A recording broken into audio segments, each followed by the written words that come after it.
بسم اللہ الرحمن الرحیم۔ اس سے پچھلی ویڈیو میں حضور صلی اللہ علیہ وسلم کی دعوت کے بارے میں بات ہوئی تھی کہ آپ صلی اللہ علیہ وسلم نے جب اپنی قوم کو دعوت دی، انہوں نے آپ کی دعوت کو قبول کرنے کے بجائے بلکہ آپ صلی اللہ علیہ وسلم کو تکلیف اور آپ صلی اللہ علیہ وسلم کے در پہ ہو گئے تھے۔ تو آج کی ویڈیو میں اسراء اور معراج کا واقعہ انشاءاللہ ہم آپ سے ذکر کریں گے۔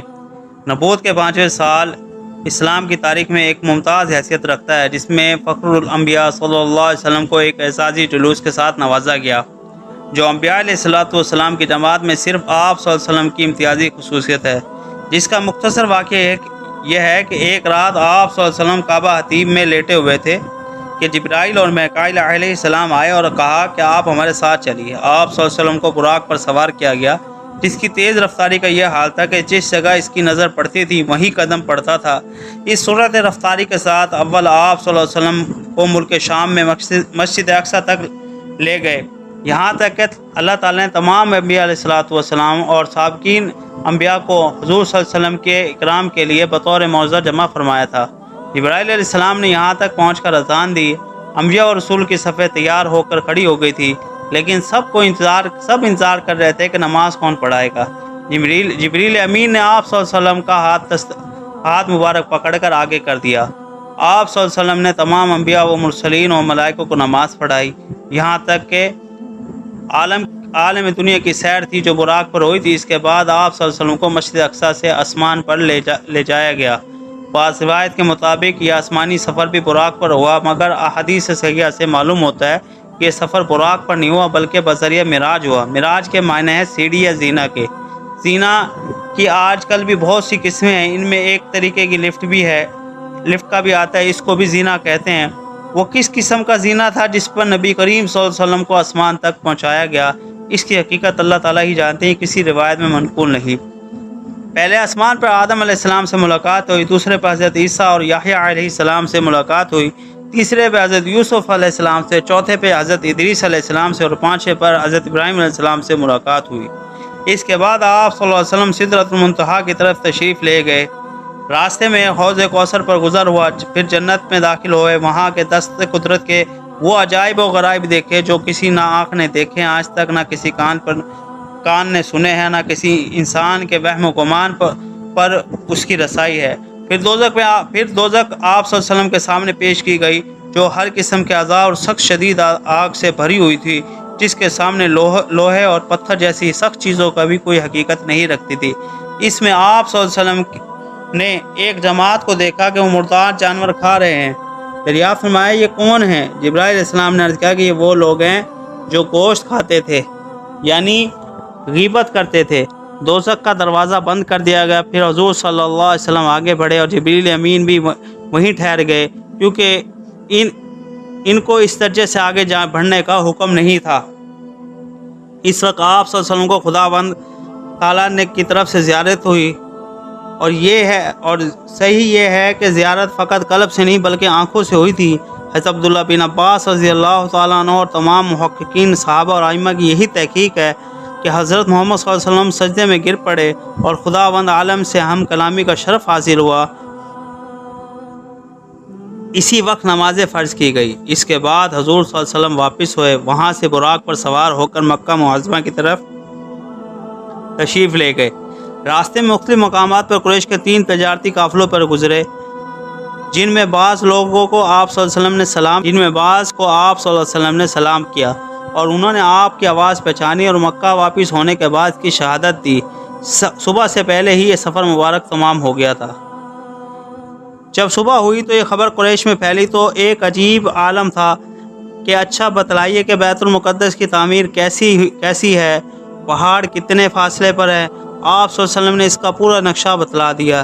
اس طرح وہ مختلف چیزیں دریافت کرتے رہے اور آپ صلی اللہ علیہ وسلم بتاتے رہے، یہاں تک کہ اب انہوں نے ایسے سوالات شروع کر دیے جو باوجود کئی مرتبہ دیکھ لینے کے بھی کوئی شخص نہیں بتلا سکتا تھا۔ مثلا یہ کہ مسجد کے کتنے دروازے ہیں، کتنے طاق ہیں وغیرہ وغیرہ۔ ظاہر ہے کہ یہ چیزیں کون شمار کرتا ہے، اس لیے آپ صلی اللہ علیہ وسلم کو سخت اضطراب ہوا، مگر بطور معجزہ مسجد اقصی آپ صلی اللہ علیہ وسلم کے سامنے کر دی گئی اور آپ صلی اللہ علیہ وسلم شمار کرتے رہے اور بتاتے جاتے تھے۔ حضرت ابو بکر صدیق رضی اللہ تعالیٰ عنہ فرماتے ہیں اشہد انک رسول اللہ، اور قریش بھی اب تو سب کے سب چپ ہو کے اور کہنے لگے حالات و صفات تو بالکل درست بیان کیے ہیں۔ پھر حضرت صدیق سے خطاب کر کے کہنے لگے کیا تم تصدیق کرتے ہو کہ آپ صلی اللہ علیہ وسلم ایک رات میں مسجد اقصی تک پہنچ گئے ہوں اور لوٹ بھی آئے ہوں؟ حضرت ابو بکر صدیق رضی اللہ عنہ نے فرمایا میں اس سے بھی زیادہ بعید چیزوں میں آپ صلی اللہ علیہ وسلم کی تصدیق کرتا ہوں، میں ایمان لاتا ہوں صبح اور شام ذرا سی دیر میں آپ صلی اللہ علیہ وسلم کو آسمانی خبریں پہنچ جاتی ہیں، تو پھر اس میں کیا تردد ہو سکتا ہے؟ اس لیے آپ صلی اللہ علیہ وسلم آپ رضی اللہ تعالیٰ عنہ کو صدیق کہا گیا۔ اس کے بعد قریش نے پھر بغرض امتحان دریافت کیا کہ اچھا بتلاؤ ہمارا قافلہ جو ملک شام کی طرف گیا ہوا ہے وہ کہاں ہے؟ آپ صلی اللہ علیہ وسلم فرمایا فلاں قبیلے کے ایک تجارتی قافلے مقام روحا پر میرا گزر ہوا تھا، ان کا ایک اونٹ گم ہو گیا تھا، وہ سب اسی کی تلاش میں گئے ہوئے تھے، میں نے ان کے کجاؤں کے پاس گیا اور وہاں کوئی نہ تھا، ایک کوزے میں پانی رکھا ہوا تھا وہ میں نے پی لیا۔ اس کے بعد فلاں قبیلے کے تجارتی قافلے پر فلاں مقام پر میرا گزر ہوا، جب وہ براق کے قریب ہوا تو اونٹ دہشت سے ادھر ادھر بھاگنے لگے اور ان میں ایک سرخ اونٹ تھا جس پر 2 کھروار تھے، کھروار کون سیاہ سفید دھبوں کو کہتے ہیں، وہ بے ہوش ہو کر گر گیا تھا۔ اس کے بعد فلاں قبیلے کے تجارتی قافلے پر فلاں مقام پر میرا گزر ہوا جس میں سے میں آگے بڑھ کر ایک خاکی رنگ کا اونٹ تھا اور اس پر سیاہ ٹاٹ اور 2 سیاہ کھروان گوند تھے، اور یہ قافلہ عنقریب تمہارے پاس آنے والا ہے۔ لوگوں نے دریافت کیا کہ کب تک؟ آپ صلی اللہ علیہ وسلم فرمایا بدھ کے روز تک آ جائے گا۔ چنانچہ ٹھیک اسی طرح ہوا کہ آپ صلی اللہ علیہ وسلم نے فرمایا تھا، اور ان قافلوں نے بھی آپ صلی اللہ علیہ وسلم کے بیانات کی تصدیق کی۔ جب قریش پر خدا کی حجت تمام ہو گئی تو اس محیر العقول کے سفر کی خود ان کی قوم نے بھی شہادت دے دی، تو اب زیدی لوگوں کے لیے اس کے سوا کوئی راستہ باقی نہیں رہا کہ وہ آپ صلی اللہ علیہ وسلم کو اس سفر کو سحر اور آپ صلی اللہ علیہ وسلم کو معاذ اللہ جادوگر کہہ کر کھڑے ہو گئے۔ 10 سال تک برابر حضور صلی اللہ علیہ وسلم قبائل عرب کو اعلان کے ساتھ دعوت دیتے رہے، اسلام کی دعوت دیتے رہے، اور عرب کی کوئی مجلس اور کوئی مجمع نہیں چھوڑا جس میں جا کر آپ صلی اللہ علیہ وسلم نے ان کو تبلیغ کا حق نہ کہا ہو۔ موسم حج میں بازار اوقات اور ذیل مجاورہ وغیرہ میں گھر گھر جا کے لوگوں کو حق کی طرف بلاتے رہے، مگر وہ اس کے جواب میں آپ صلی اللہ علیہ وسلم کو ہر قسم کی ایذائیں پہنچاتے اور مذاق اڑاتے تھے کہ پہلے اپنی قوم کو مسلمان بنائیے پھر ہماری ہدایت کے لیے آئیے۔ اسی پر ایک مدت گزر گئی جب اللہ تعالیٰ نے ارادہ کیا کہ اسلام کی اشاعت و ترقی ہو، تو قبیلہ اوس کے چند آدمی مدینہ سے آپ صلی اللہ علیہ وسلم کی خدمت میں حاضر ہوئے، جن میں اسی سال 2 شخص اسد بن زرارہ اور زکوان بن عبد قیس مشرف با اسلام ہوئے۔ پھر آئندہ سال ان میں سے کچھ اور آئے جن میں 6 یا 8 آدمی مسلمان ہوئے۔ نبی کریم صلی اللہ علیہ وسلم نے ان سے فرمایا کہ کیا تم پیغام خدا بندی کی تبلیغ میں میری مدد کرو گے؟ انہوں نے عرض کیا یا رسول اللہ ابھی ہمارے آپس کی اوس اور خزرج کی خانہ جنگیاں ہو رہی ہیں، اگر اس وقت جناب مدینہ تشریف لائیں گے تو آپ صلی اللہ علیہ وسلم کی بیعت پر سب کا اجتماع نہ ہو سکے گا، ابھی 1 سال کا ارادہ ملتوی فرما دیں، ممکن ہے کہ ہماری آپس میں صلح ہو جائے، پھر اوس اور خزرج کے مل کر اسلام قبول کر لیں گے، آئندہ سال ہم پھر خدمت میں آپ کے حاضر ہوں گے۔ اس وقت مدینہ کی آبادی 2 قسم کے لوگوں پر مشتمل تھی، مشرکین اور اہل کتاب۔ مشرکین 2 بڑے قبیلوں پہ منقسم تھی، اوس اور خزرج، یہ دونوں ہمیشہ آپس میں لڑتے رہتے تھے۔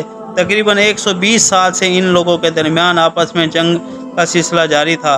اسی طرح یہود کی بھی 2 صفوں میں منقسم ہو گئے، بنو قریظہ اور بنو نذیر، یہ دونوں بھی آپس میں قدیم عداوتیں رکھتے تھے۔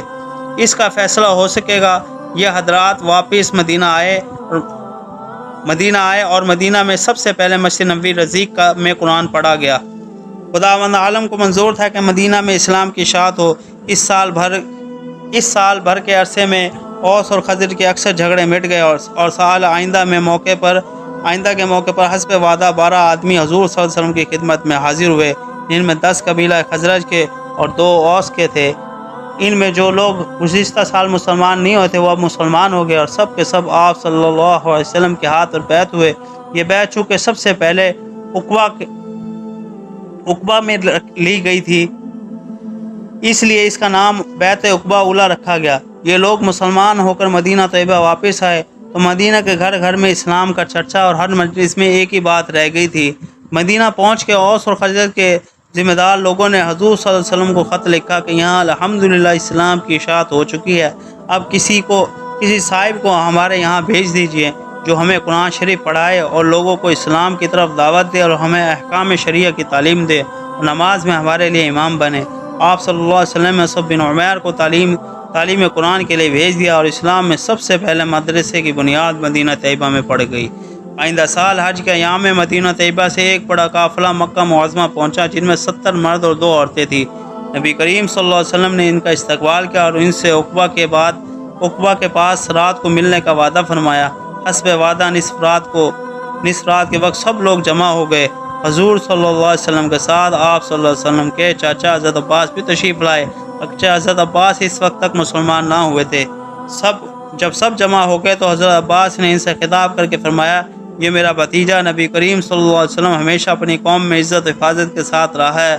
تم جو اس کو مدینہ لے جانا چاہتے ہو تو دیکھ لو، اگر تم اس عہد کو پورا کر سکو اور ان کے مخالفین سے پوری حفاظت کر سکو تو اس کا ذمہ لو، ورنہ اس کو اپنے قبیلے میں رہنے دو۔